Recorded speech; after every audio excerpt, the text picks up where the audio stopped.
Sir, madam এসেছিলেন, আজকে অনেকক্ষণ বসেছিল। আমরা বলেছিলাম আপনি অফিসে নেই, তারপর এদিক ওদিক অনেকক্ষণ আপনাকে খুঁজেছে, তারপর চলে গেছে। তোমার কাজে যাও। বলছিলাম কি স্যার, ম্যাডামের সাথে যদি একটু দেখা করতেন। তোমার থেকে আমাকে শুনতে হবে আমি কার সাথে দেখা করব না করব? না মানে স্যার। Just shut up. বলেছি না, পার্সোনাল কোনো বিষয়ে আমাকে জোরাজুরি করবে না। আমি কার সাথে দেখা করব না করব সেটা আমার একান্ত ব্যক্তিগত ব্যাপার, তোমরা বলার কে? সরি স্যার, আসলে ম্যাডাম গত এক সপ্তাহ যাবত আপনার সাথে দেখা করার চেষ্টা করছে। যখনই আসতে দেখি বুঝতে পারি যে উনি অনেক টেনশনে আছে। যাও, কাজে মনোযোগ দাও। ছেলেটা এবার চলে যেতে গেলে ঈশান মাথায় হাত দিয়ে চোখ জোড়া বন্ধ করে নিল আর ভাবতে লাগলো, দিন দিন ওর বিহেভটা খুবই রুড হয়ে যাচ্ছে। অফিসের স্টাফদের সাথে এরকম মিসবিহেভ করাটা মোটেই মানায় না। অফিসের স্টাফগুলো ওর টাকার কেনা গোলাম নয় যে ওদের সাথে যা খুশি তাই ব্যবহার করবে। ঈশানের বিহেভটা এরকম ছিল না অবশ্য, এর পিছনে একটা কারণ আছে। ঈশান এবার ছেলেটাকে ডেকে বলতে লাগলো। তানিম। ছেলেটা এগিয়ে এসে ঈশানের সামনে দাঁড়ালো মাথা নিচু করে। ঈশান ওর কাঁধের উপর হাত রাখলো, তারপর এক হাতে জড়িয়ে ধরে বলতে লাগলো। সরি তানিম, আমার মাথাটা ঠিক নেই, খুব বেশি প্রেশারে আছি, তাই তোমাদের সাথে সিনক্রেট করে ফেলেছি। সরি। হ্যাঁ, কিছু মনে করো না, আমি সত্যিই sorry. It's okay sir. Ishaan আর অফিসে থাকতে পারল না, অফিস থেকে বেরিয়ে গেল, তারপর একটা নদীর পাড়ে চলে আসলো। বেশ কিছুক্ষণ যাবৎ একটা গাছের নিচে বসে নদীর বহমান পানির দিকে তাকিয়ে রইল। কিছুদিন আগের একটা ঘটনার কারণে বেশ খানিকটা অন্যরকম স্বভাবের হয়ে গেছে সে, যার জন্য অফিসের কালিগুলোর সাথেও খুব বেশি মিসবিহেভ করে ফেলেছে। আপনাদের জানতে ইচ্ছে করছে কিসের জন্য এরকমটা হচ্ছে? আসলে ঘটনার সূত্রপাতটা হয় কিছুদিন আগে। ঈশানের অফিসের কাজের জন্য একটু বাইরে ছিল, ওদের কাজটা একটু ভিন্ন, আর সেটা ইভেন্ট ম্যানেজমেন্টের। ঈশানের অফিসের মিনিমাম 20 থেকে 50 জন ছেলে কাজ করে। ঈশান বড়লোক বাবার ছেলে, বাইরে থেকে পড়ালেখা করে এসে নিজে কিছু করবে বলে সামান্য কিছু টাকা দিয়ে একটা অফিস খুলেছিল। তারপর থেকেই আস্তে আস্তে লোক সংখ্যা বাড়তে থাকে, আর ঈশানের কাজের জন্য ওর নামটা চারিদিকে ছড়িয়ে পড়তে থাকে। ইভেন্ট ম্যানেজমেন্টের জন্য বেশ সুনাম আছে ওর, কারণ ঈশান যে কাজ হাতে নেয় সেই কাজটা খুব ভালোভাবে সম্পন্ন করে। সেই সুবাদে ঈশান বড় ভাইয়ের বিয়ে উপলক্ষে ঠিক একই কাজ করেছিল, তাই বাড়ির কাজের জন্য খুব বেশি ব্যস্ত ছিল। তারপর যখন বিয়ের অনুষ্ঠানের দিন মেয়ে পক্ষের বাসা যায়, সেদিন একটা মেয়ের সাথে ঈশানের হুটহাট করে ওখানে যাবার পরই ধাক্কা লেগেছিল। কারণ যতক্ষণে ঈশান ও বাড়িতে পৌঁছেছিল ততক্ষণে ওর ভাইয়াকে স্টেজে বসানো হয়েছিল, আর ঈশান তাড়াহুড়ো করে আসার সময় কোনো এক মেয়ের সাথে ধাক্কা লাগে। মেয়েটা পড়ে যেতে নিলেই ঈশান ওকে এক হাতে ধরে ফেলে, তারপর নিজের দিকে হ্যাচকা টান দিতেই মেয়েটা চোখজোড়া বন্ধ করে নেয়, আর দুহাত শক্ত করে ওর পাঞ্জাবির কলারটা শক্ত করে আঁকড়ে ধরেছিল। ঈশান মেয়েটার কোমর জড়িয়ে ধরে ওকে আগলে নেয়, তারপর তাল সামলাতে না পেরে দুজনে ফ্লোরে পড়ে যায়। সবাই ওদের এরকম কর্মকাণ্ড দেখে হাততালি দিয়েছিল। তখন ঈশানের হুঁশ ফিরতেই তাড়াহুড়ো করে মেয়েটাকে ওঠানোর চেষ্টা করে, কিন্তু মেয়েটা ওর উপর থেকে উঠছিল না, উল্টো ওর চোখের দিকে তাকিয়েছিল। যে মেয়েটার সাথে ঈশানের ধাক্কা লাগে, ঈশান পরবর্তীতে জানতে পারে এটা ওর ভাইয়ের একমাত্র সুইট কিউট আর সিনিয়র সুন্দরী শালিকা। মেয়েটা ঈশানের থেকে 1.5 থেকে 2 বছরের বড়। শেষে সিনিয়র মেয়ের সাথে এমন ঘটনা ঘটল। ঈশানের প্রথমে অন্যরকম লাগলেও পরবর্তীতে মনে হয়েছিল প্রেম ভালোবাসার ক্ষেত্রে এগুলো ম্যাটার করে না। তাছাড়া প্রথম দেখাতে মেয়েটাকে ঈশানের ভালো লেগেছিল, কারণ মেয়েটা ভালোবাসার মতোই একটা মেয়ে। ভাবির বোন বলে কথা, দেখতে তো হবে ভাবিটা কার, আর ভাবির বোনটাকে তো সুন্দর হতেই হবে। বেআইন বলে কথা, বেআইনের সাথে ঈশান অনেকবার কথা বলার চেষ্টা করলেও মেয়েটা ওকে পাত্তা দিচ্ছিল না। তখন ঈশান জোর করে এসে ওর সামনে দাঁড়ায়। বিয়েবাড়িতে এরকম একটা ঘটনা ঘটায় কেউ দেখেনি, যে যার মতো ব্যস্ত ছিল। তখন ঈশান মেয়েটার সামনে এসে দাঁড়িয়ে বলতে লাগলো, এত ভাব কিসের আপনার? একটা ছেলে আপনার সাথে কথা বলার চেষ্টা করছে, সম্পর্কে আপনি তার আত্মীয় হতে যাচ্ছেন, তাহলে তার সামনে এত ভাব দেখাচ্ছেন কেন? আপনি নিজেকে কি মনে করেন? হ্যাঁ, আপনি বিশ্ব সুন্দরী না কোনো প্রিন্সেস? তাও নয়। কথা বলতে এসেছি বলে এত ভাব? ঠিক আছে, আপনি থাকুন আপনার মতো। ঈশান মেয়েটার এরকম কর্মকাণ্ডে সেদিন ওর সাথে তো কথা বলেইনি, যত জায়গায় ওর সাথে দেখা হয়েছে ঈশান নিজে থেকেই সেখান থেকে চলে গেছে। পরদিন যখন ভাইয়ের রিসেপশনের অনুষ্ঠানে মেয়েটার সাথে ঈশানের দেখা হয় তখন ঈশান ওর সামনে থেকে চলে যায়। তারপর খাবার টেবিলে যখন মেয়েটা ওর বান্ধবীদের সাথে বসেছিল তখন ঈশান সেখানে এসে ক্যামেরাম্যানের সাথে কথা বলছিল। যখন খেয়াল করে ওই মেয়েটা বসে আছে তখন ঈশান সেখান থেকে চলে যায়। মেয়েটাকে এরকম করে ইগনোর করতে দেখে ওর বান্ধবীগুলো বিষয়টা বুঝে ফেলে, কারণ ঈশান যখনই মেয়েটার চোখে চোখ পড়ল তখনই সেখান থেকে চলে যায়, যার জন্য ঈশানের বেয়ান অর্থাৎ ভাবির বোনকে ওর একটা বান্ধবী বলতে লাগলো, কি রে নিরাশা, ছেলেটা তোকে এমন করে ইগনোর করলো কেন? মনে হচ্ছে তোর দুলা ভাইয়ের ছোট ভাই হবে। কাল তোদের বাসায় দেখলাম তোর সাথে কয়েকবার কথা বলার চেষ্টা করলো, আজকে আবার তোকে এড়িয়ে যাচ্ছে। থাপ্পড় ঠাপ্পড় দিয়েছিস নাকি?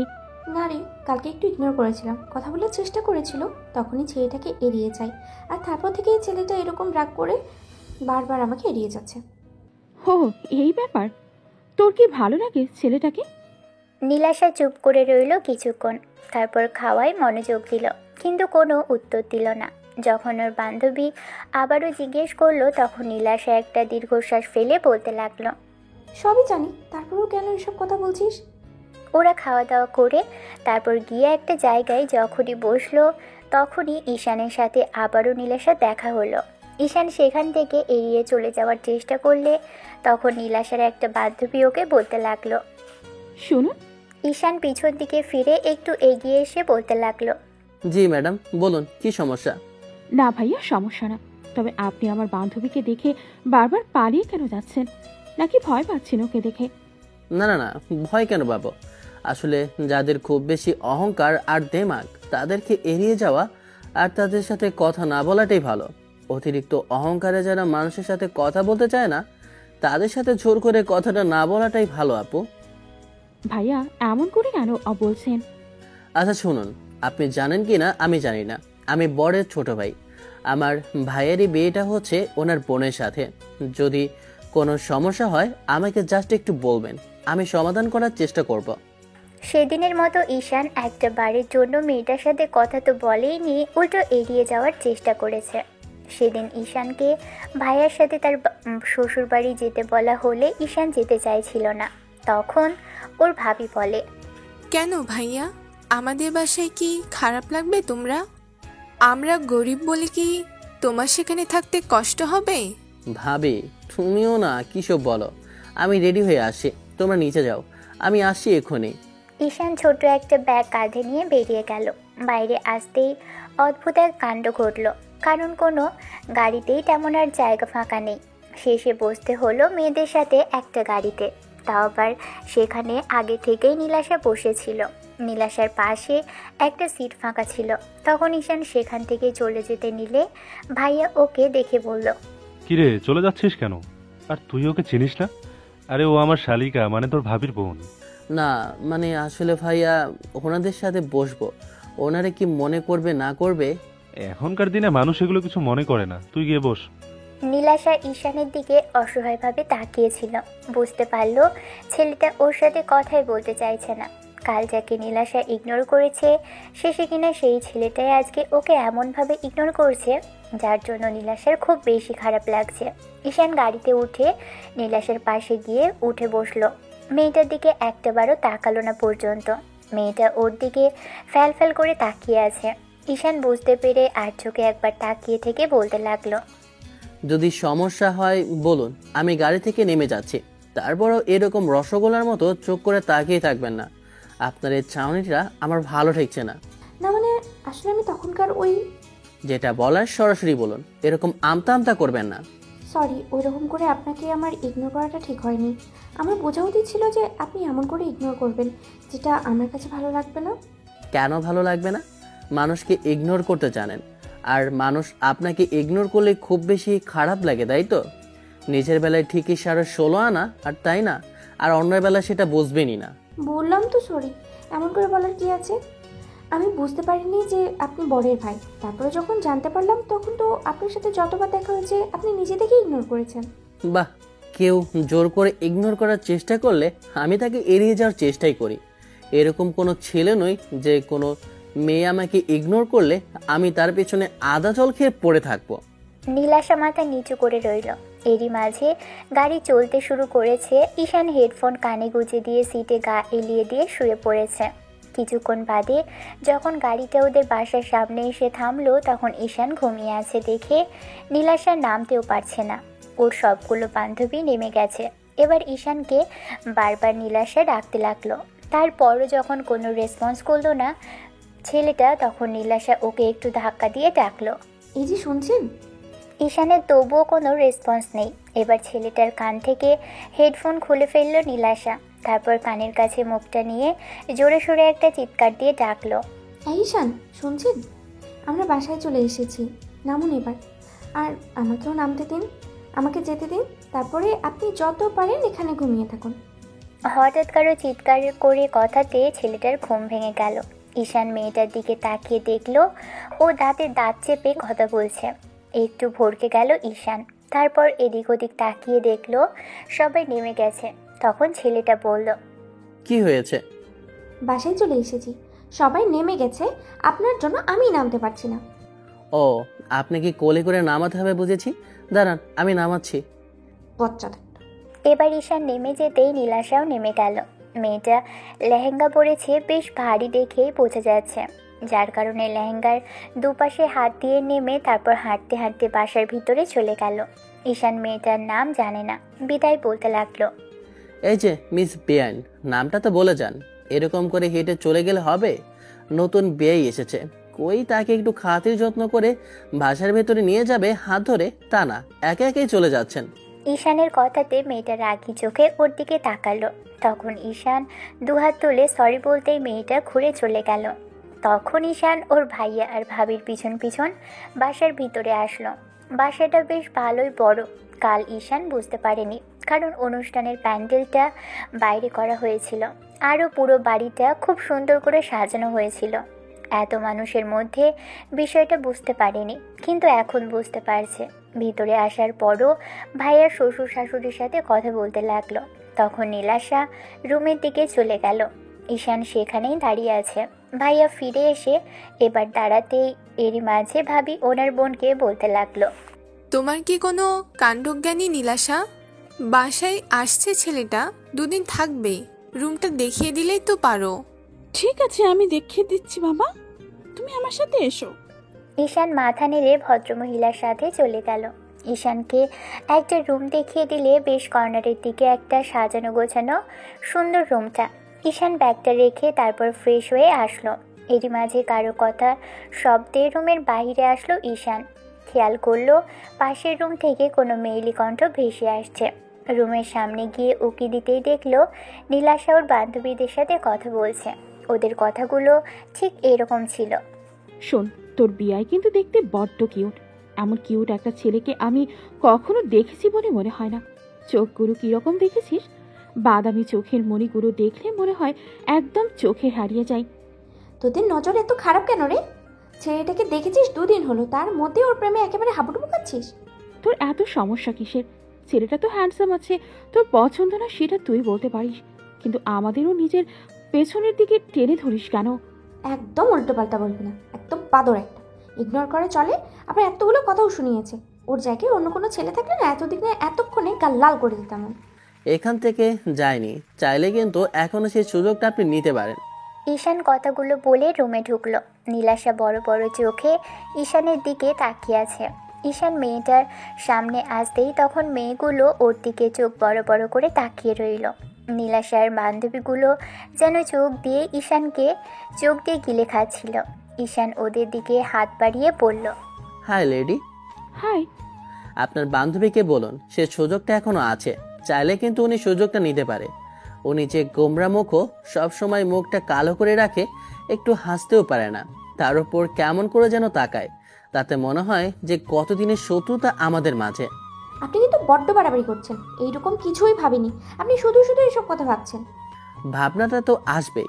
বাসায় আসা কোনো মেহমানকে কানের নিচে কয়েকটা দিতে চাইছেন, এটা তো সৌভাগ্যের বিষয়, তাই না? এরকম কিছু হলে ভাবনা এমনিতেই আসে। আর বাই দ্য ওয়ে, আমি কিন্তু বলেছিলাম আপনার যদি সমস্যা হয় আমি গাড়ি থেকে নেমে যাই।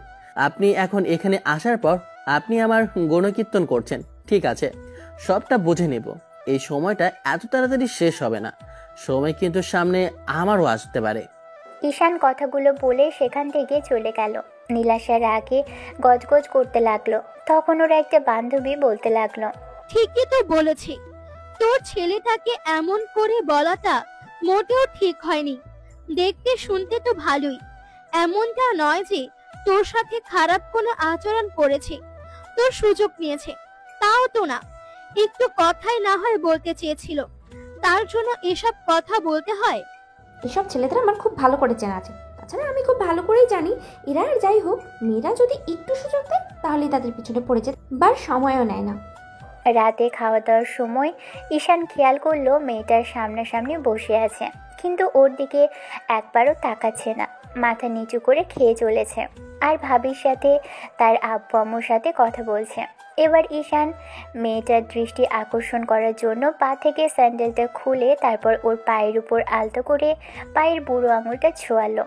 সাথে সাথে মেয়েটা চোখ বন্ধ করে নিল, বোঝার চেষ্টা করলো হয়তো কোথায় কি হচ্ছে। যতক্ষণে মেয়েটা ঈশানের দিকে তাকাবে তার আগে ঈশান আবারও ওর পায়ে স্লাইড করলো। মেয়েটা চোখ মুখ খিজে বন্ধ করে নিল। ঈশান বুঝতে পারল সে হয়তো কোনো কিছু অনুভব করছে মেয়েটা। তারপর যখন মেয়েটার সামনের দিকে তাকালো তখন ঈশান চোখ বড় বড় করে মেয়েটার উত্তরের অপেক্ষায় আছে। ও এবার চোখের ইশারায় বোঝালো, কি সমস্যা আপনার? এরকম বেয়াদবি কেন করছেন? বদমাইশি করার আর জায়গা পান না? এত সুন্দর হ্যান্ডসাম একটা বেয়ের সামনে বসে থাকতে আপনি কিনা একবারও তাকাচ্ছেন না? আমার কি ইচ্ছে করে না আমার বেআইনকে একটু লাইন মারতে? রাগী মেয়েটার শরীর চলে যাচ্ছে, সেটা দেখে ঈশান বুঝতে পারছে। চোখগুলো লাল হয়ে আছে। ঈশান আর জ্বালালো না মেয়েটাকে, বাঁ হাতে কান ধরে বোঝালো সরি। তখন মেয়েটা না চাইলেও কেমন যেন হেসে ফেলল। ঈশান বুঝতে পারল মেয়েটার সাথে বন্ধুত্ব করা কিংবা সব কথা বলা এত সহজ হবে না।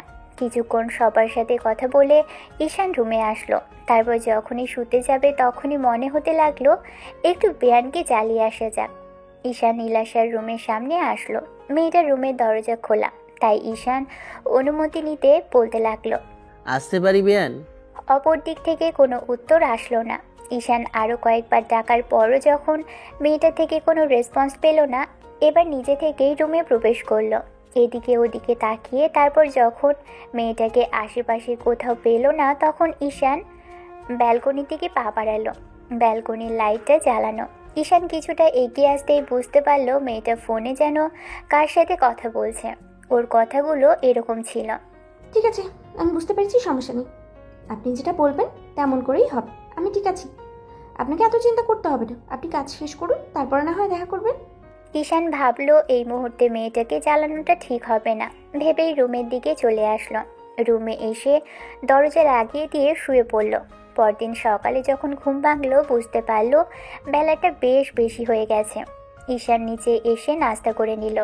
ভাবি, ভাইয়া আর ভাবির আম্মু, ভাইয়া আর তার বোন কথা বলছে। ঈশান রুমের দিকে যেতে নিলে তখন ভাবি বলল, কি হলো, কোথায় যাচ্ছ ভাইয়া?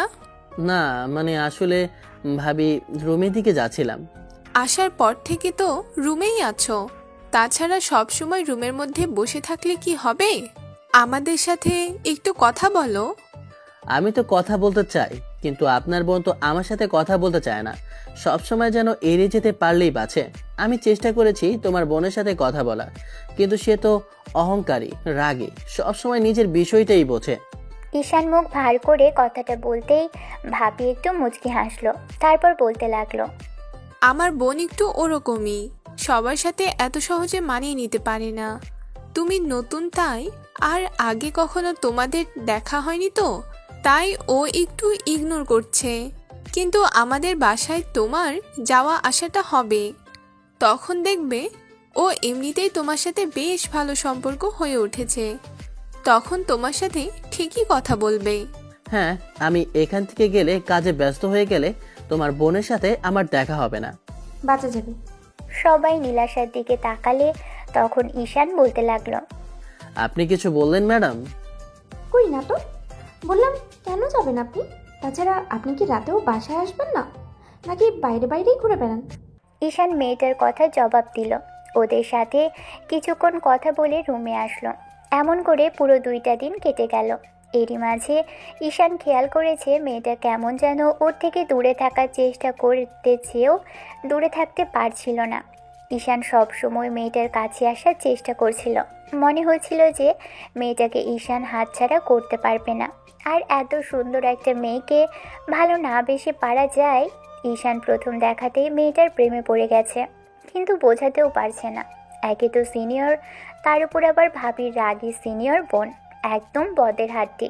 কথাগুলো ঈশান ভাবছিল আর ব্যাগ গোছাচ্ছিল, কারণ আজকে বাসায় চলে যেতে হবে তাদের।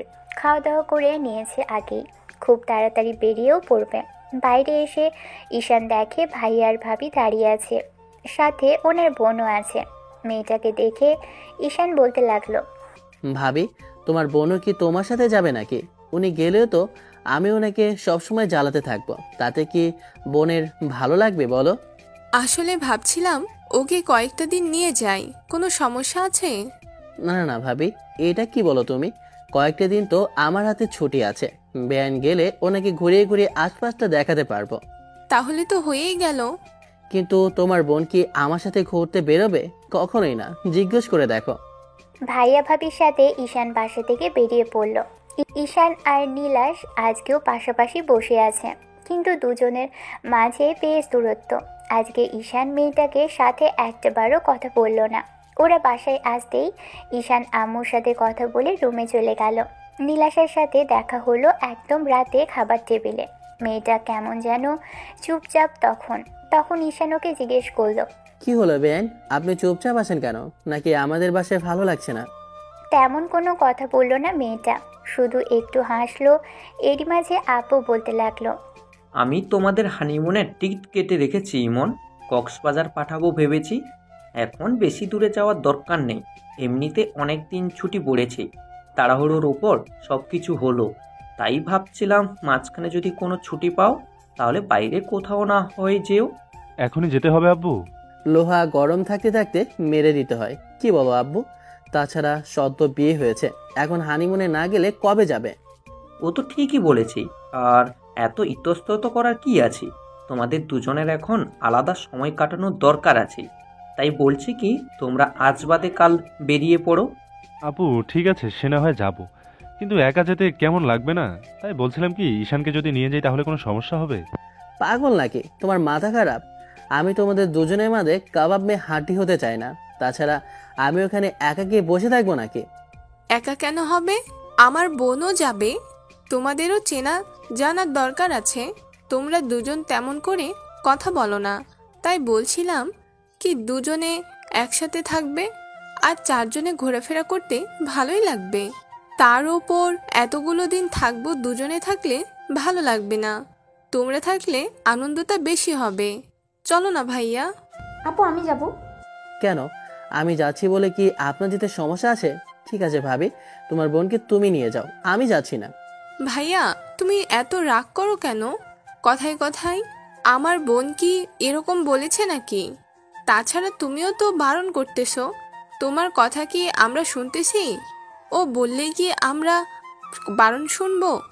তোমাদের দুজনকেই যেতে হবে।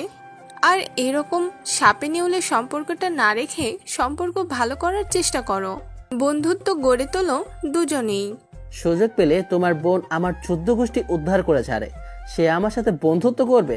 তাহলেই হয়েছে, একদম পাগলের মাথা খারাপ হয়ে যাবে। ঈশান আর ভাইয়া ভাবি আপুর সাথে আরও কিছুক্ষণ কথা বলল। ঠিক হলো কালকেই ওরা বেরিয়ে পড়বে, সন্ধ্যার দিকে বেরোবে। পরের দিন সকালটা কোনো রকমে কাটলো, আর সারাদিন ঈশান তেমন কোথাও কাজ ছাড়া বেরোলো না। তারপর সন্ধ্যায় খাওয়া দাওয়া করে আব্বু আম্মু থেকে বিদায় নিয়ে ভাইয়া ভাবি আর একমাত্র সিনিয়র বেআইনের সাথে বেরিয়ে পড়ল ঈশান। ড্রাইভার ওদের বাস স্ট্যান্ড পর্যন্ত এসে দিয়ে গেল। 15 মিনিট বাদে বাস ছাড়ার সময় হয়ে আসলে ঈশান ভাইয়া ভাবির সাথে উঠে গেল। মেয়েটা এখন আসলো। ঈশান গিয়ে বসতেই মেয়েটা এসে সামনে দাঁড়াতেই ঈশান বলল, সারাদিন কি দাঁড়িয়ে থাকার ইচ্ছে আছে নাকি? বসুন না, আমি কিন্তু অতটা বাজে নই যতটা আপনি ভাবছেন। ঈশানের এরকম কথাতে নীলাশা পাশে বসে পড়ল। মেয়েটা ব্যাগ রাখার চেষ্টা করছে কিন্তু পারছে না। তখন ঈশান বলতে লাগলো, দেখি ব্যাগটা আমার কাছে দিন। মেয়েটা কেমন করে ওর দিকে তাকিয়ে রইল। তখন ঈশান ওর হাত থেকে নিজের ব্যাগটা নিয়ে তারপর ব্যাগটা তুলে দিল। মেয়েটা আবারও দাঁড়িয়ে আছে, তাই ঈশান বলল, রাগ অভিমান আর ঝগড়া অনেক হয়েছে, এখন বলুন জানালাটার ধারে বসবেন নাকি এখানেই বসবেন? মেয়েটা মুচকি হেসে জানালার ধারে বসলো। তখন ঈশান ওর পাশে বসলো। ঈশান ফোনে মুখ গুজে রেখেছে। মেয়েটা বারবার আর চোখে তাকিয়েছে। ঈশান সেটা বুঝতে পারার পর এবার কান থেকে হেডফোনটা খুলে বলল, কিছু বলবেন বেআইন? না মানে আসলে আপনি এমন করে গান শুনছেন, সারা রাত কি গানই শুনবেন? ঠিক আছে, আপনি বললে শুনবো না।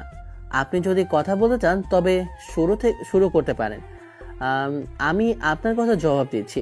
আর হ্যাঁ, তবে আপনি চাইলে কিন্তু গানও শুনতে পারেন আমার সাথে। নীলাশা কোনো কথা বলছে না, সামনের দিকে তাকালো।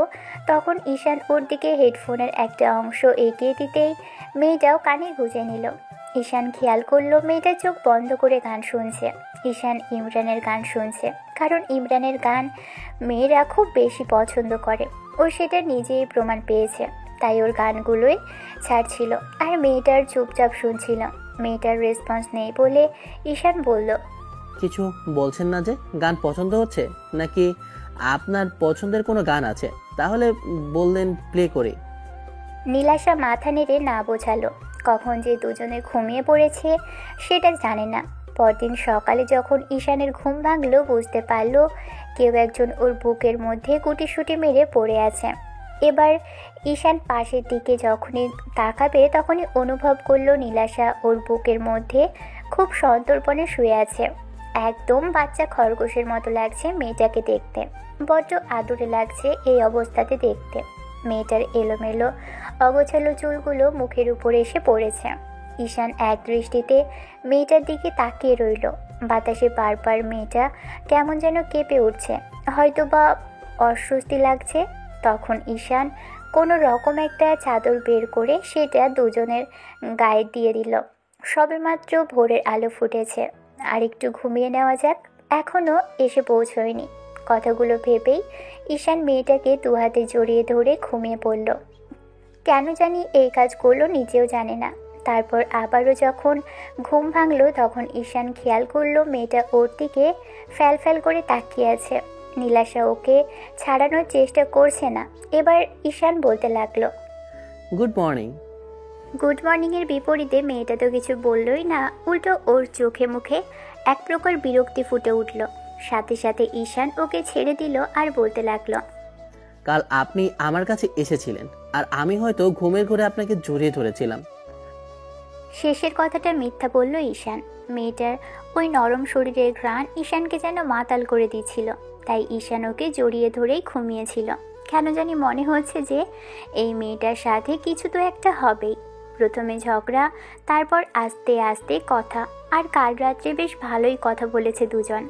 নীলাশা নিজেকে ছাড়িয়ে নিয়ে চুলগুলো ঠিক করে নিল। তখন ঈশান বলল, সরি, আসলে আমি এরকম কিছু চাইনি। আপনি প্লিজ ভুলভাল কিছু মনে করবেন না। I am sorry. নীলাশা মেয়েটা কোনো কথা বলছে না। কিছুক্ষণ বাদেই ওদের বাসটা এসে থামলো একটা রিসর্টের সামনে। ভাইয়া আর ভাবি নেমে গিয়ে ওদের নেমে যাওয়ার জন্য বললে ঈশান ব্যাগটা বের করে তারপর মেয়েটার হাতে দিল। তারপর নিজের ব্যাগটা কাঁধে ঝুলিয়ে বেরিয়ে পড়ল। মেয়েটা ওর পিছন পিছন মাথা নিচু করে আসলো। ভাইয়া আর ভাবির সাথে রিসর্টে আসলো। রুমগুলো আগে থাকতেই বুক করা ছিল। 4টা রুম বুক দেওয়া হয়েছে। ঈশানের পাশেই নীলাশার পাশের রুমটা ছিল। মেয়েটার রুমে ঢুকে যাবার সময় যখন দরজার সামনে এসে দাঁড়ালো তখন ঈশান ওকে দেখেই বলল, ঘুমন্ত অবস্থায় বেআইনকে বড্ড বেশি সুন্দরী লাগছিল। অসম্ভব রকমের সুন্দর লাগে আপনাকে যখন ঘুমান। এলোমেলো চুলগুলোতে আপনাকে একদম অপসরীর মতো লাগছিল। ঘুমের মাঝখানে যে কোনো মেয়েকে এত সুন্দর দেখতে লাগে সেটা আগে জানতাম না। দোয়া করি কারো যেন নজর না লাগে। মেয়েটার এক মুহূর্ত সেখানে দাঁড়ালো না। লজ্জা পেয়ে তাড়াহুড়ো করে রুমে ঢুকে দরজাটা লাগিয়ে দিল।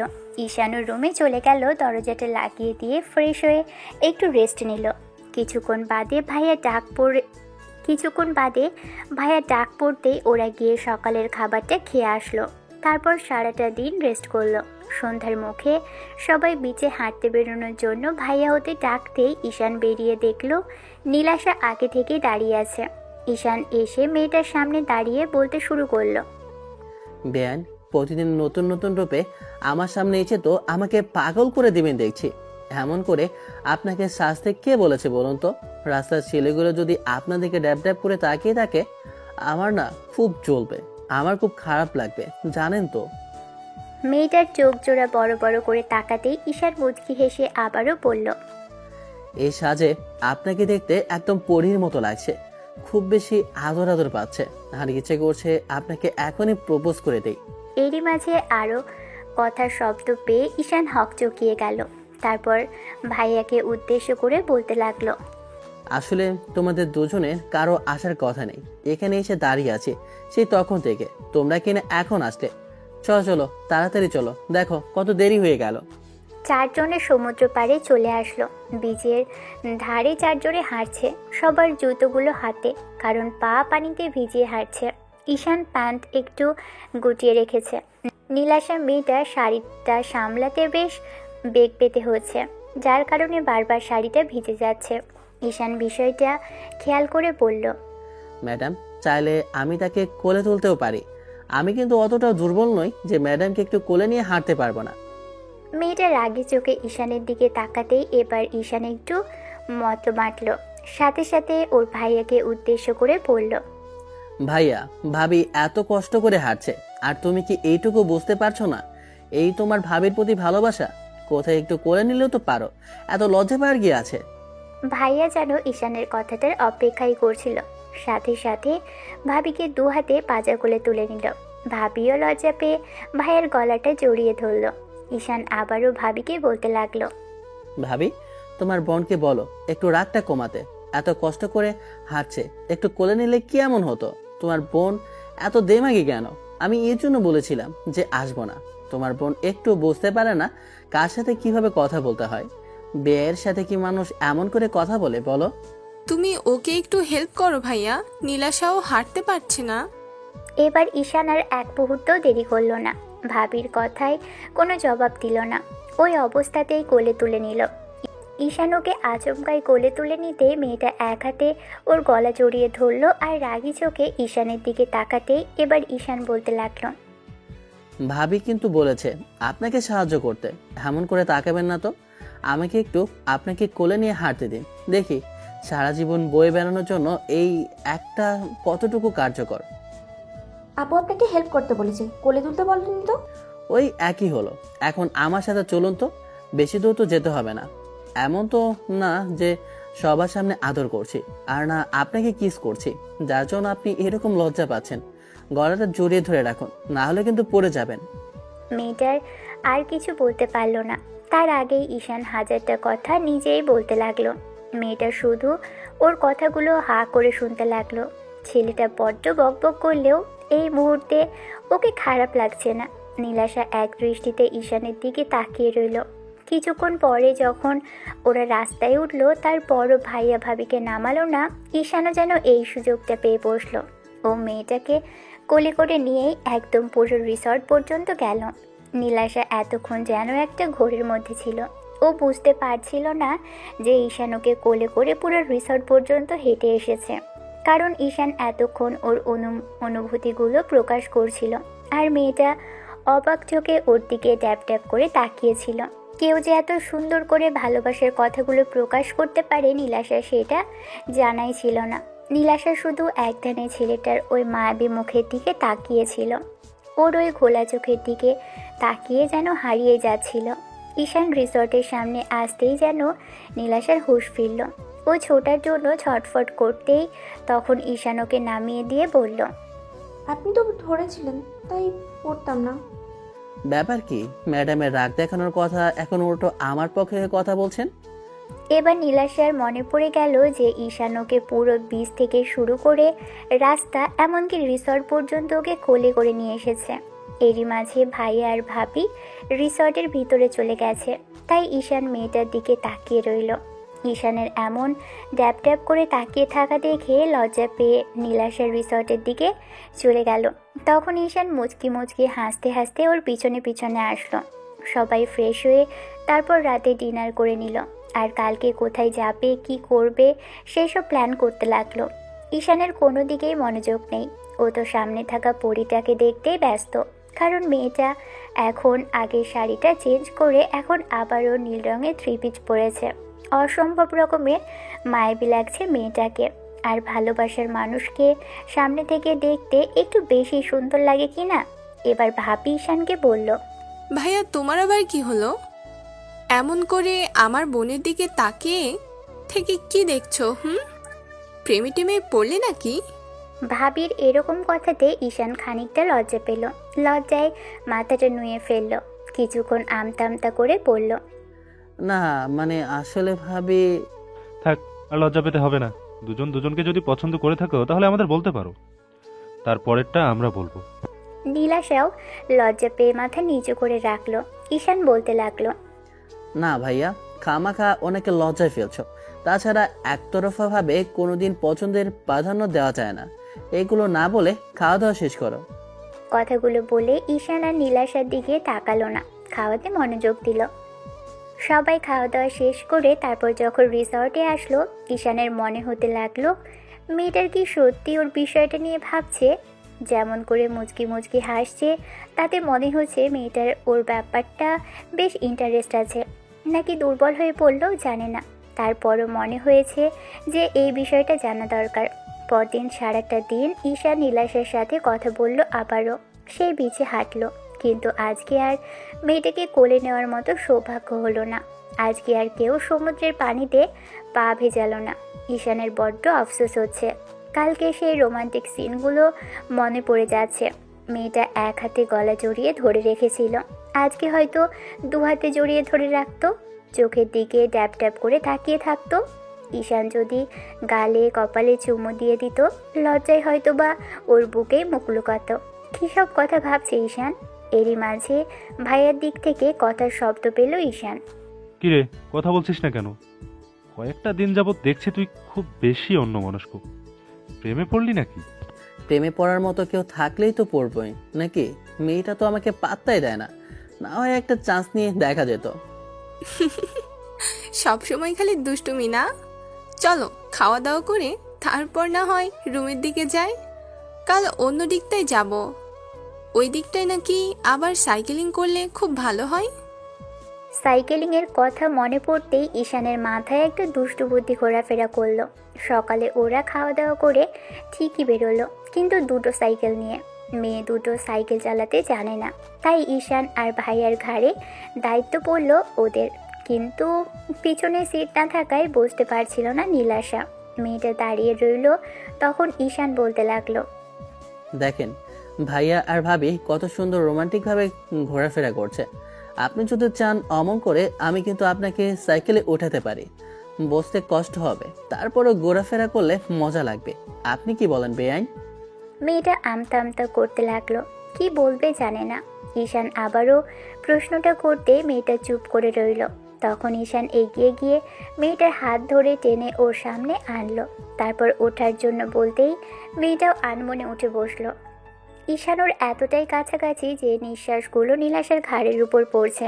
নীলাশার শরীরে যতবার ঈশানের গরম শ্বাস পড়ছে ততবার মেয়েটার ভিতরে যেন একটা অজানা শিহরণ বয়ে যাচ্ছে। মেয়েটা চোখ জোড়া খিচে বন্ধ করে নিচ্ছে। ঈশানও নীলাশাকে যেন আষ্টে পিষ্টে জড়িয়ে ধরে রেখেছে। ছেলেটার বুকের সাথে মেয়েটার পিঠটা লেগে আছে। সাইকেলের সামনের দিকটা ঈশান মেয়েটাকে বসিয়ে রেখেছে, আর দুপাশ থেকে সাইকেলের হ্যান্ডেল ধরে প্যাডেল করে যাচ্ছে, যার জন্য মেয়েটার মনে হচ্ছে যে ঈশান ওকে সত্যিই জড়িয়ে ধরে রেখেছে। এমন কিছুতে হচ্ছে মেয়েটার সাথে, সেটা ভেবেই লজ্জায় চোখ জোড়া বন্ধ করে রেখেছে। ঈশান হাজারটা কথা বলছে আর মেয়েটা হ্যাঁ বা না বলে উত্তর দিচ্ছে।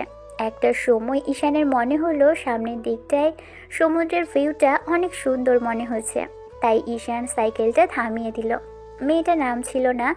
তখন ঈশান ওর কানের কাছে মুখ নিয়ে গিয়ে বলতে লাগলো, ম্যাডাম এবার অন্তত নামুন, সামনের দিকটা একবার তাকান।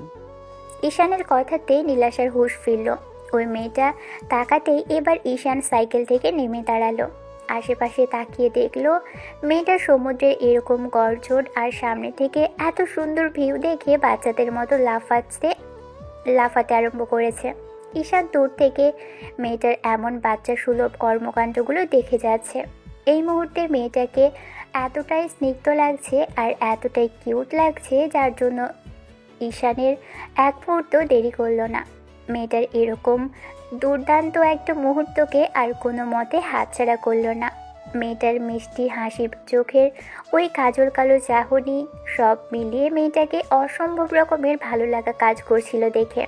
ঈশান একটা সময় এগিয়ে এসে মেয়েটার এতটাই কাছাকাছি এসে দাঁড়ালো, ইচ্ছে করছিল মেয়েটাকে হাত ধরে সামনে এনে আবারও সেই কাছে থেকে জড়িয়ে ধরে বলতে, এই মেয়েটাকেও বড্ড বেশি ভালোবেসে ফেলেছে।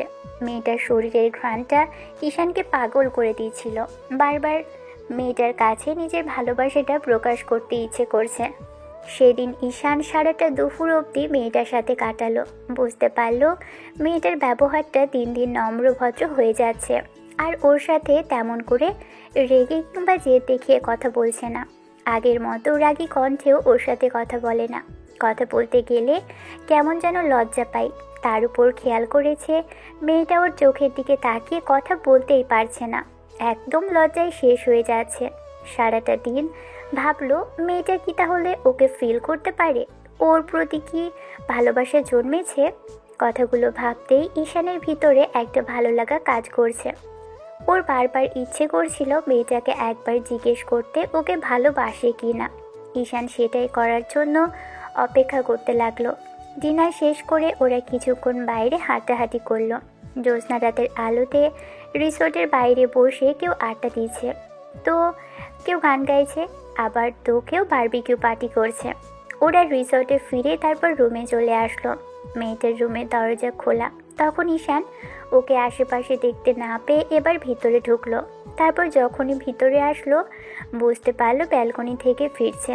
মেয়েটার মুখটা কালো, সেটা একবারও খেয়াল করেনি। এবার ঈশান এগিয়ে এসে মেয়েটার সামনে দাঁড়াতে মেয়েটা পাশ কাটিয়ে চলে যেতে নিলে ঈশান ওর একটা হাত ধরে মেয়েটার অনেকটাই কাছে চলে আসলো। নীলাশা এসে যেন ওর বুকের সাথে মিশে গেল। ঈশান ওর নরম কোমল কোমরে দুহাতে জড়িয়ে ধরে নিজের সাথে মিশিয়ে নিল। হঠাৎ এরকম ঘটনা ঘটার কারণে নীলাশা যেন একদম স্তব্ধ হয়ে গেছে, কিছু বলার ভাষা খুঁজে পাচ্ছে না। চোখগুলো রসগোল্লার মতো তাকিয়ে ঈশানের দিকে চেয়ে আছে। ঈশান ওকে শান্ত করতে ওর মুখের উপর এসে পড়া বেবি হেয়ারগুলোকে আলতো করে ফু দিল। মেয়েটার ভিতর অজানা শিহরণ বয়ে গেল। ও দুহাতে ঈশানের শার্টের কলারটা আঁকড়ে ধরল। ঈশান বুঝতে পারল মেয়েটা আর যাই হোক এখন ছোটার জন্য ছটফট করবে না।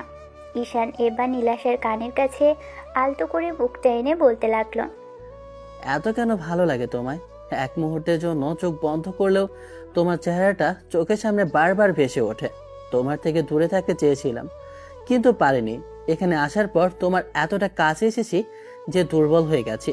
জানি না কবে এই দুর্বলতা হয়ে গেল, তবে আমি আর ধরে রাখতে পারছি না নিজেকে। আমি তোমাকে খুব করে চাই, সত্যি বলছি, তোমাকে ভালোবাসি। আমি জানি না তুমি আমাকে নিয়ে কি ভাবো, তারপরও আমার আজকে বলতে ইচ্ছে করলো, ভালোবাসি। I love you lord. মেয়েটার ঠোঁট জোড়া কাঁপছে, চোখ মুখ খিচে বন্ধ করে রেখেছে। কথা শেষ হতে না হতেই মেয়েটা ওর শার্টের কলারটা আরেকটু জোরে চেপে ধরল। এবার ঈশান আলতো করে ওর গালে ঠোঁট ছোঁয়ালো। সাথে সাথে নীলাশা কেঁপে উঠল। মেয়েটার বুকের ওঠা নামাটা ঘন ঘন হয়ে যাচ্ছে, নিঃশ্বাসটা ভারী হয়ে আসছে।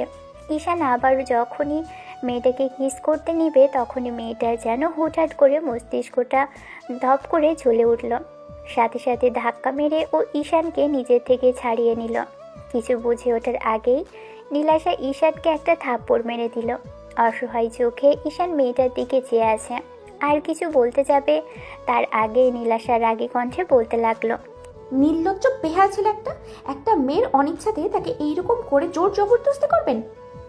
আমি আপনাকে একবারই বলেছিলাম আমি আপনাকে পছন্দ করি কিংবা ভালোবাসি, যার জন্য আপনি জোর করে আমার কাছে আসার চেষ্টা করেন। একদম আমার কাছে আসবেন না। আপনার কি অধিকার আছে আমাকে জড়িয়ে ধরার, আমার শরীরে স্পর্শ করার? বন্ধু ভেবে আপনার সাথে কয়েকদিন কথা বলেছি, তার জন্য এরকম একটা নাটক করেছেন যেন মনে হচ্ছে একদম মাথায় উঠে গেছেন। কি জানেন আমার সম্পর্কে? আপনার কি মনে হয় আর 10টা মেয়ের মতো আমি ঠিক তেমনই কাছে আসবেন, জোর করে নিজের সাথে মিশিয়ে নেওয়ার চেষ্টা করবেন, আর আমি আপনাদের এই নাটকে সায় দিব? কখনোই না। আপনার সাহস কি করে হয় আমার রুমে আসার, তার উপরে এইসব আজে বাজে কাজ করার? আমি এরপরে এইসব ভাইয়া আপুকে বলে দেব। আপনার ভাইয়া জানতে পারলে কি হবে ভেবে দেখেছেন? তুমি এমন করে রিয়াক্ট করছো কেন? তুমি আমাকে ভালোবাসো, সেটা এড়িয়ে যাওয়ার চেষ্টা করতেছো। ভালোবাসা, একটু ভালোভাবে কথা বলেছি কিনা মনে করেছেন আপনাকে আমি ভালোবাসি? আপনার চিন্তা ভাবনা বাজে না হলে এইরকম করে এইসব ভাবতে পারতেন না। আপনাকে আমি সুযোগ দিয়েছি কাছে আসার জন্য, সেই জন্য আপনি আমার সাথে এইরকম মিসবিহেভ করতে পারছেন। ভুলেও আমার দিকে তাকাবেন না, এক্ষুনি বের হন রুম থেকে, আর কখনো আমার সাথে যোগাযোগ করবেন না, আর আমার কাছে আসার চেষ্টা করবেন না। আমার কথাটুকু শোনো, আমি এরকম কিছু করতে চাইনি নীলাশা। তুমি সবসময় আমার কাছে আসলে ছটফট করতে থাকো, তাই বলে শরীরে স্পর্শ করবেন? আপনার সাহস কি করে হলো আমার শরীরে স্পর্শ করার? আই এম সরি, আমি বুঝতে পারিনি তুমি এমন করে রেখে যাবে। আগে জানলে তোমার অনুমতি ছাড়া কাছে আসতামই না। নীলাশা হাজারটা অপমান করলো ঈশানকে, তাই ঈশান আর রুমে থাকতে পারলো না। মেয়েটার এরকম মিসবিহেভটা মানতে পারলো না। হঠাৎ করে কি হলো? ও তো এরকম কিছু করতে চায়নি, কিন্তু মেয়েটাকে এরকম আদুরে চেহারাতে দেখে নিজেকে কন্ট্রোল করতে পারছিল না। কাছে টেনে নিয়ে একটু আদর করতে ইচ্ছে করছিল। গত কয়েকটা দিন তো ওর এতটাই কাছে এসেছে যে মেয়েটা একেবারের জন্য ওর সাথে মিসবিহেভ করা তো দূরে থাক, কখনো ওকে বুঝতেই দেয়নি যে ঈশানের প্রতি ও বিরক্তিত। ঈশান রুমে আসলো, তারপর দরজাটা লাগিয়ে দিল, বেডে শুয়ে পড়লো, ভাবতে লাগলো। শেষ পর্যন্ত ভুল ভেবেছে। মেয়েটা ওকে বন্ধু ভেবে কথা বলেছে, আর ও কিনা মনে করে সেটাকে উল্টোটা ভেবে এরকম কথা বলল, আর মেয়েটা ওকে আজকে এমন করে রিজেক্ট করলো। ঈশান ওই ঘটনার পরের দিনটা বারবার নীলাশার সাথে কথা বলার চেষ্টা করলেও মেয়েটা এড়িয়ে গেল। ঈশান খেয়াল করেছিল নীলাশা ফোনে বারবার কল আসছিল, যার জন্য মেয়েটা ওর উপর আরও বেশি রেগে যাচ্ছিল। শেষ পর্যন্ত তো ভাইয়ের সামনেই বলে ফেলল, আপনাকে বলেছিলাম না আমাকে ডিস্টার্ব করবেন না, সব সময় এরকমভাবে আমাকে বিরক্ত করেন কেন? এগুলো আমার কিন্তু মোটেও পছন্দ না। আমি এখানে আসতে চাইছিলাম না, কিন্তু আপুর কথাতে আমাকে আসতে হয়েছে। বারবার যদি এরকম করেন তাহলে কিন্তু আমি চলে যাব। ঈশান মেয়েটার এরকম কথাতে মাথা নিচু করে ফেলেছিল, কারণ ভাইয়া আর ভাবি দুজনেই ছিল সেখানে। কিছু বুঝে ওঠার আগেই মেয়েটা সেখান থেকে চলে গেল। তখন ভাইয়া ঈশানকে হাজারটা প্রশ্ন করলে ছেলেটা কোনো জবাব দিল না, শুধু বলল, তেমন কিছু না, আসলে পার্সোনাল বিষয়ে কিছু কথা বললেই উনি এমন করে রেগে গিয়েছে। ঠিক আছে, আমি আর ওনাকে ডিস্টার্ব করবো না। ভালো লাগছে না আমার কারোর সাথে কথা বলতে, তাহলে পরে না হয় বলে নেওয়া যাবে। ওদের আরও 2 দিন কক্সবাজারে থাকার কথা ছিল, কিন্তু ঈশানের মন টিকল না। যাকে ভালোবাসে সে ওকে এমন করে ইগনোর করছে। তার উপর 5ম দিনের মাথায় রাতে খেয়াল করলো মেয়েটা কারোর সাথে হেসে কথা বলছে, হয়তো বয়ফ্রেন্ড।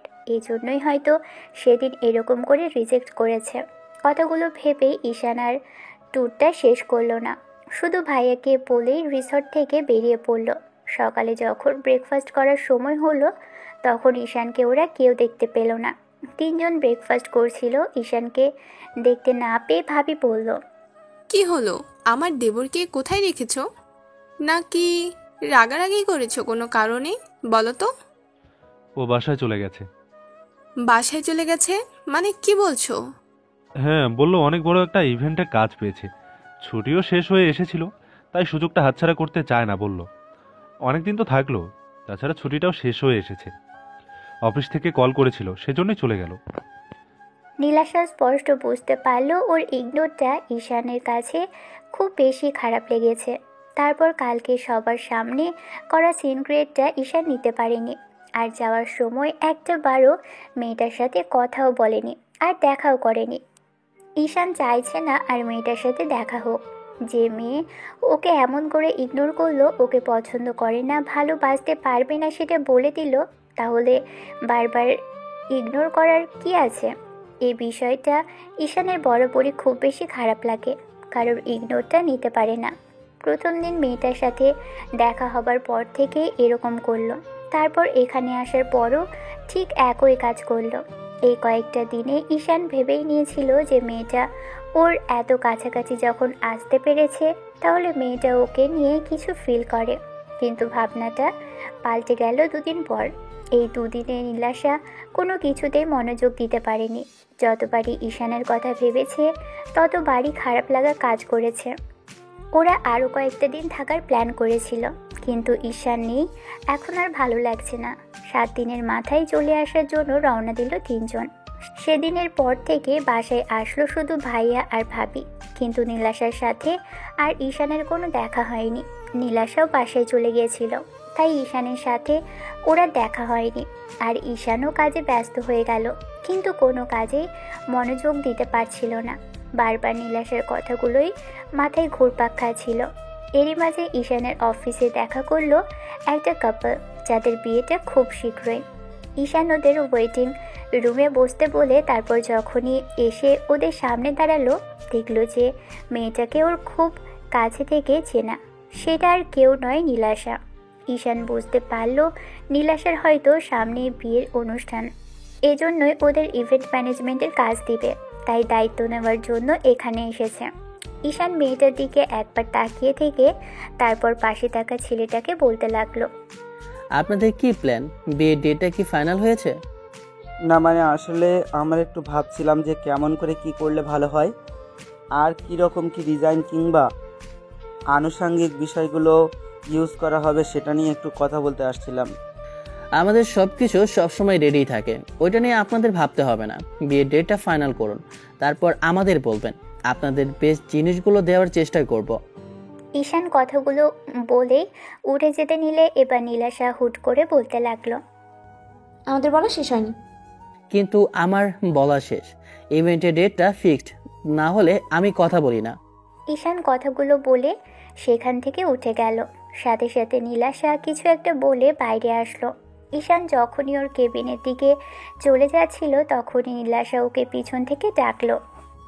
ঈশান, মেয়েটার ডাকে ঈশান দাঁড়িয়ে গেল। তারপর পিছন থেকে ফিরে দেখলো নীলাশা অসহায়ভাবে তাকিয়ে আছে। শাড়ি পরেছে, তাতেই মেয়েটাকে অদ্ভুত রকমের সুন্দর লাগছে, কিন্তু পাশে থাকা ছেলেটাকে দেখে বুকের ভিতরটা মুচড়ে গেল। ঈশানের চোখে যে দুর্বলতা পানি টলমল করছে সেটা নীলাশা ধরে ফেলতো, তাই ঈশান চোখের পানিটা আড়াল করলো আর বলতে লাগলো, আবার কি সমস্যা? আমি আপনার সাথে একটু কথা বলার মানুষ আছে, তার সাথে বলুন, আমি যার সাথে কথা বলি না। ঈশান কেবিনে ঢুকে গেল। নীলাশা ছেলেটার সাথে কিছুক্ষণ বসে থেকে তারপর সেখান থেকে বেরিয়ে গেল। নীলাশা কয়েকটা দিন যাবৎ ভেবেছিল যে ঈশানের সাথে এরকম করাটা ঠিক হয়েছে কিনা। নীলাশা কথা বলার জন্য ঈশানকে কল করেছে। গত কয়েকদিনে কয়বার যে কল করেছে সেটা জানে না। ঈশান নীলাশাকে ওর নাম্বার থেকে ব্লক করে রেখেছে, আর আননোন কোনো নাম্বারের ফোন ঈশান রিসিভ করে না, যার জন্য নীলাশা বুঝতে পারছে যে ঈশান ওর উপর প্রচুর পরিমাণে রেগে আছে। ছেলেটাকে এরকম করে ইগনোর করাটা মোটেও ঠিক হয়নি। ওকে পছন্দ করে না, ভালোবাসে না সেটা বললেই হতো, তাই বলে এরকম করে ইগনোর করার কি ছিল। বরাবর ঈশান এই ইগনোর জিনিসটাকে হেট করে। নিজের দিক থেকে ওর সাথে কোনো যোগাযোগ করতে পারছে না। ঈশান এবার সব জায়গা থেকেই নীলাশাকে ব্লক করে রেখেছে, কথা বলতে চাইছে না ছেলেটা। এরই মাঝে নীলাশা কয়েকবার ওদের বাসায় গেছে, কিন্তু ঈশানের সাথে ওর দেখা হয়নি। ঈশান যখন অফিসের কাজের জন্য অনুষ্ঠানের জন্য বাহিরে থাকে তখন ওর সাথে দেখা হয় না।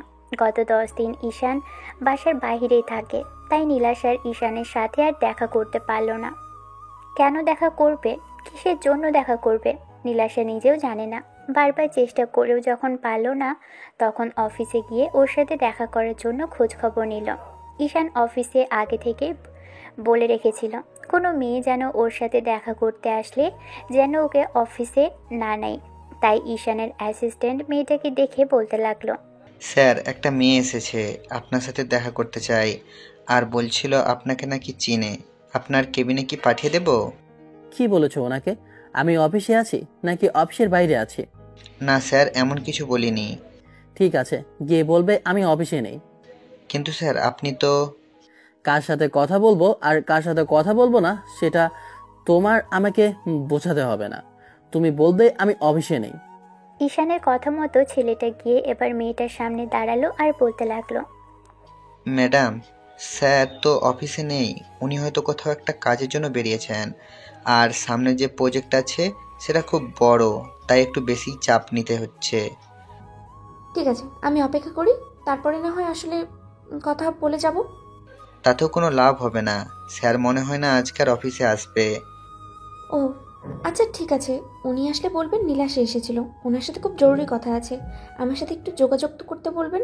আমি ওনাকে কোথাও পাচ্ছি না, কোনোভাবেই যোগাযোগও করতে পারছি না, একটু বলবেন প্লিজ ভাইয়া। ছেলেটা হ্যাঁ সূচক উত্তর দিতেই নীলাশা অফিস থেকে বেরিয়ে গেল। ঈশান কেবিনের ভিতর থেকে বিষয়টা লক্ষ্য করলো। নীলাশা ঈশানের মুখোমুখি হয়ে হয়তো এক্সপ্লেন করতে চায় যে সেদিন কেন ওকে ইগনোর করেছিল।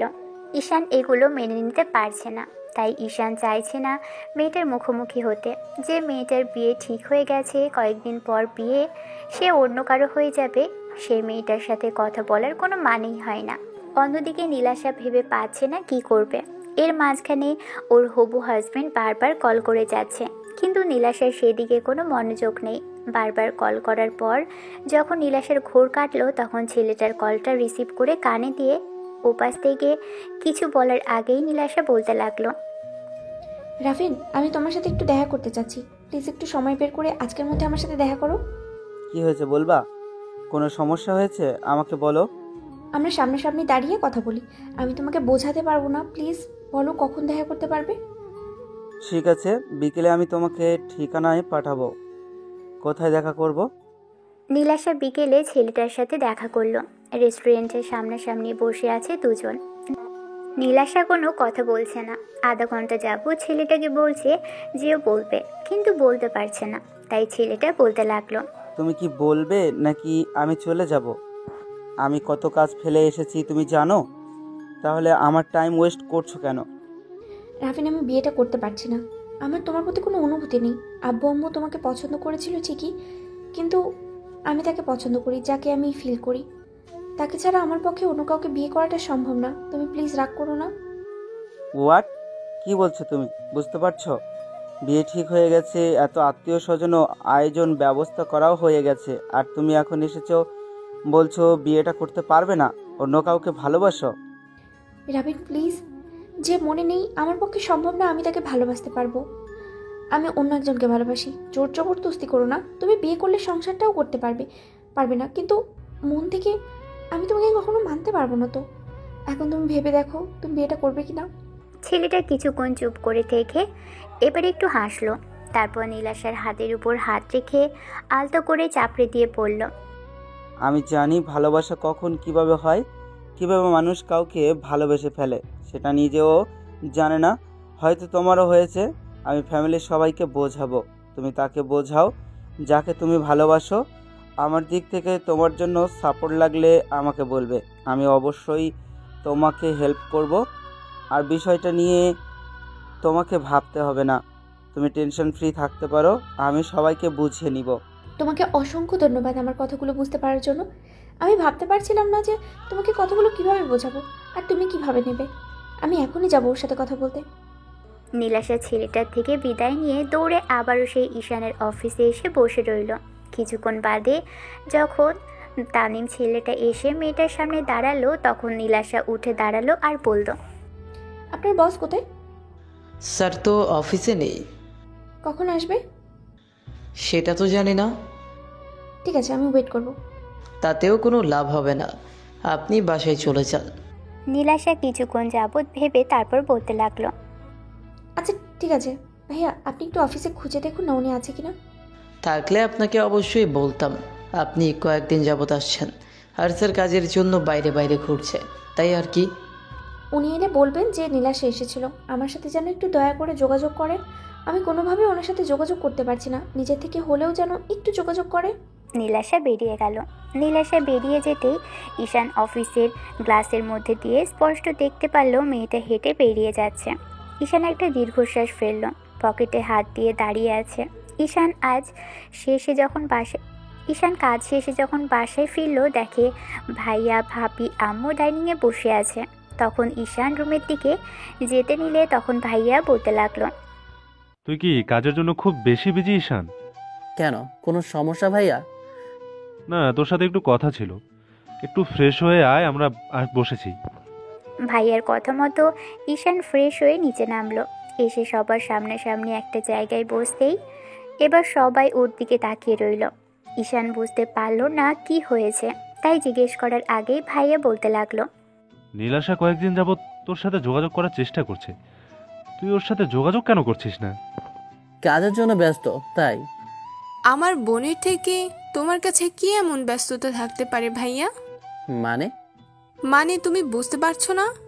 একটা মেয়ে তোমাকে ভালোবাসে বলেই বারবার তোমার কাছে ফিরে আসছে। তোমার জন্য নিজের বিয়েটা পর্যন্ত রিজেক্ট করে দিয়েছে, আর তুমি তাকে এমন করে ইগনোর করতেছো। ভালোবাসা রিজেক্ট? কিসের কি বলছো? আমি কিছুই তো বুঝতে পারছি না।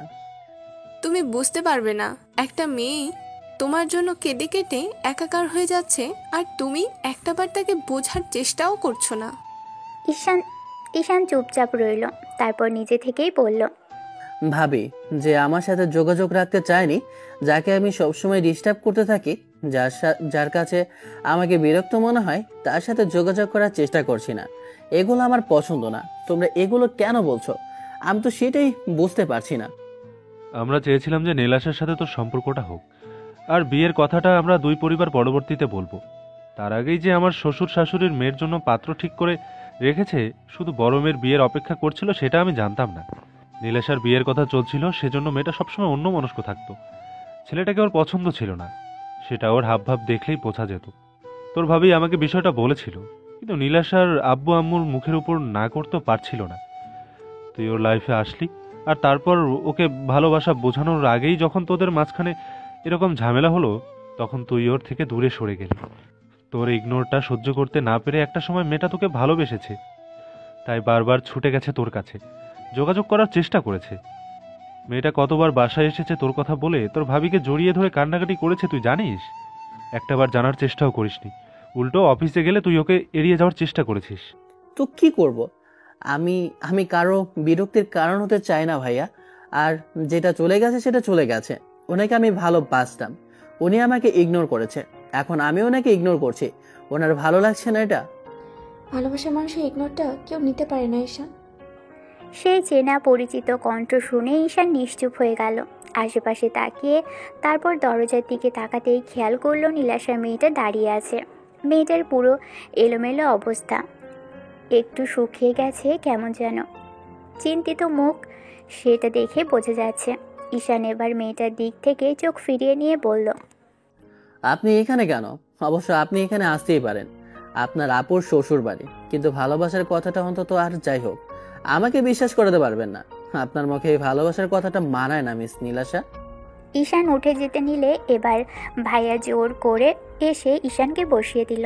নীলাশা এসে ওদের থেকে কিছুটা দূরে মাথা নিচু করে দাঁড়িয়ে রইল। তখন আম্মু বলতে লাগলো, প্রেম ভালোবাসার মধ্যে একটু মান অভিমানের পালা হতেই পারে, তাই বলে এরকম করে মেয়েটাকে তোমার কষ্ট দেওয়াটা মোটেও ঠিক হয়নি আব্বু। আমরা তোমার ভাইয়া আর ভাবির থেকে জেনেছিলাম তুমি নীলাশাকে পছন্দ করো। এই প্রথম কোনো মেয়েকে পছন্দ করেছে আমার ছেলে, তার দিকে তোমার চোখ আটকেছে। আমাদের একটাবার বললেই কিন্তু আমরা ওর ফ্যামিলির সাথে কথা বলতে পারতাম। আব্বু, কাকে জোর করে ভালোবাসা কিংবা পাওয়ার ইচ্ছা আমার ছিল না, তাই আমি এরকম কিছু চাইনি। ওনার আবেগের বসে বলা কথাগুলো তোমরা বিশ্বাস করে নিয়েছো, তবে আমি এসব বিশ্বাস করি না। আমার বোনের চোখের পানিও কি তুমি বিশ্বাস করো না? নীলাশা ছোট বলে সেজন্য বলছি না, তুমি একটাবার ওকে একটু বোঝার চেষ্টা করো, একটু কথা বলো, ওর সাথে রাগ অভিমানটা কেটে গেলে বুঝতে পারবে দুজন দুজনকে ছাড়া থাকতে পারবে না। রাগ অভিমানের সম্পর্কটা তোমাদের ভালোবাসায় রূপ নিয়েছে। ভালোবাসার জন্য 1000টা বছর লাগে না, কয়েকটা মুহূর্তই যথেষ্ট ঈশান। এখন তুমি যদি না বলে দাও তাহলে আমাদের আর কিছু করার থাকবে না। আমরা খুব করে চাইছিলাম নীলাশা তোমার বউ হোক। সব চাওয়া বা পূরণ করতে নেই ভাবে, কিছু অপূর্ণতা থেকে যাওয়া ভালো। ঈশান সেখানে আর এক মুহূর্ত দাঁড়ালো না। ভাইয়া ভাবি সবাই ওকে ডাকাডাকি করলো, তারপরও ছেলেটা দাঁড়ালো না। নীলাশা মাথা নিচু করেই চোখে জল ফেলছে দেখে ভাবি বলতে লাগলো, সবটা যখন তুমি বিগড়েছ, তাহলে এখন যাও তোমার জুনিয়র বরের রাগ ভাঙাও গিয়ে। যদি ওকে রাজি করাতে পারো তবে বিয়েটা হবে। আব্বু আম্মু যেহেতু বিয়েটা মেনে নিয়েছে আর ওই ছেলেটা নিজে থেকে বিয়েটা ভেঙে দিয়েছে, তাহলে আমাদের কোনো আপত্তি থাকার কথা নয়। তেমন কিছু হলে আমরা আছি, তোমার ভাইয়া আর আমি বুঝিয়ে নেব সবাইকে। এখন তুমি যাও, ঈশানের সাথে কথা বলো। ভাবির কথাতে নীলাশা আর এক মুহূর্ত দেরি করলো না। চোখ জোড়া মুছতে মুছতে ঈশানের রুমের সামনে চলে আসলো। রুমে ঈশান নেই, বুঝতে পারলো ছেলেটা ব্যালকনিতে গিয়েছে। কারণ নীলাশা প্রায়ই খেয়াল করেছে ঈশান মন খারাপ হলে গিয়ে ব্যালকনিতে দাঁড়িয়ে থাকে। নীলাশা এসে ছেলেটার পাশে দাঁড়ালো। নীলাশা বারবার নাক টেনে চলেছে। ঈশান সেটা উপলব্ধি করতে পেরে বলল, আবার কেন এসেছেন? আমাকে এলোমেলো করে দেওয়ার জন্য? আপনার কি মানুষকে কষ্ট দিতে ভালো লাগে? যে জিনিসটা আমি বারবার হেট করি, আপনি সেটাই বারবার আমার লাইফে ফিরিয়ে আনছেন। আপনি এখান থেকে আসতে পারেন। আপনার সাথে কোনো রুট মিসবিহেভ করতে চাইছি না আমি। তুমি আমার সাথে যোগাযোগ কেন করছো না? ঈশান, আমি কোনো কিছুতেই মনোযোগ দিতে পারছি না, আর কিছুই ভাবতে পারছি না। শুধু তোমাকে নিয়েই ভাবছি। সারাক্ষণ তোমার কথাই আমার মাথায় ঘুরছে। তোমাকে বোঝার চেষ্টা করার পরেও বোঝাতে পারছি না।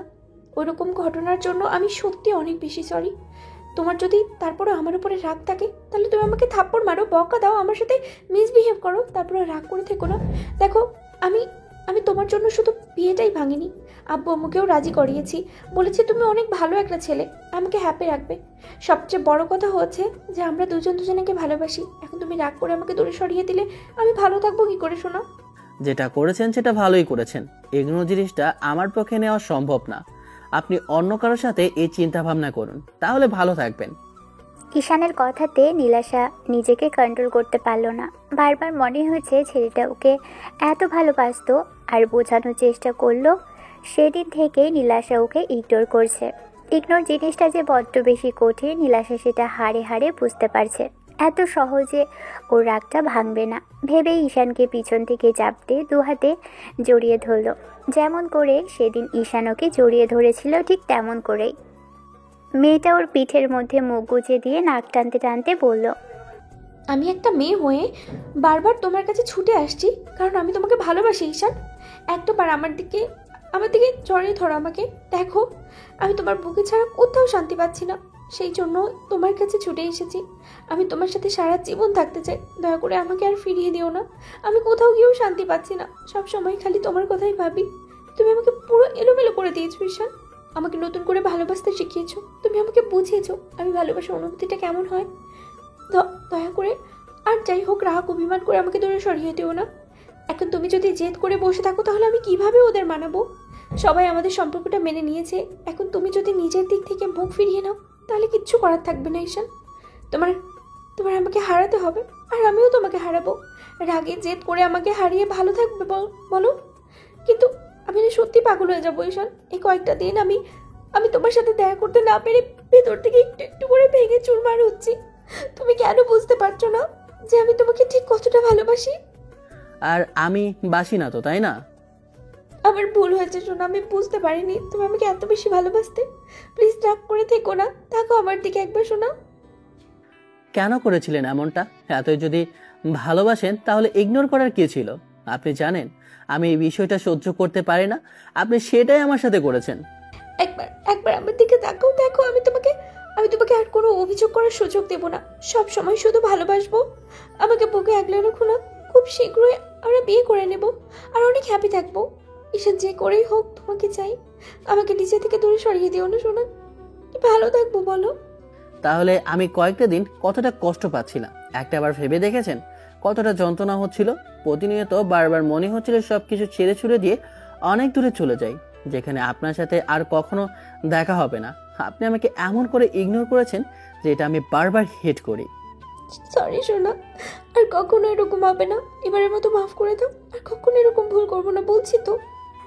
এবার ঈশান চুপ করে রইল।